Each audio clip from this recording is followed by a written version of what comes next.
It's International Women's Day, and while it's a day to celebrate women, gender inequality, the pay gap, and lack of affordable childcare cannot be ignored.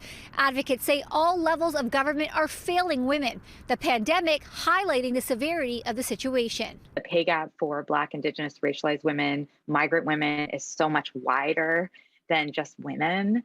We're looking at a power gap where we see few and few women in places of leadership and senior leadership at institutions. According to Statistics Canada, as of 2018, the average woman was making 87 cents for every dollar earned by a man. And the pandemic has only widened the gender gap in employment. Stats Can says while women made up about 47% of the workforce pre-COVID, they were disproportionately affected by the pandemic. In March of 2020, women accounted for around 63% of overall employment losses. We are seeing also a huge issue with COVID, where so many women were pushed out or had to leave the workforce or lost their jobs. And now they're coming back to a workforce and wondering where they sit in it. A new survey finds 85% of Canadians say having more women in politics would have a positive impact on government policy, actions, and decisions. When it comes to women running for office, 1 in 5 would actively consider it. But the survey, which polled 1,500 women across Canada, found the biggest perceived barrier was not knowing how to run for office.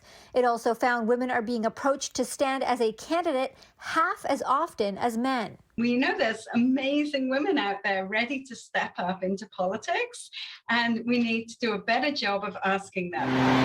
The executive director of Equal Voice says the good news is women not knowing how to launch a campaign can be easily addressed with proper resources. Through campaign training and skills-based training, we can provide women with the knowledge and the confidence that they need in order to step up. Affordable childcare is also a big concern. Ontario is now the only jurisdiction in Canada that hasn't struck a $10 a day childcare deal with the federal government. During the pandemic, women have been disproportionately affected in terms of needing to leave work in large numbers, needing to pull back from work due to the demands of childcare.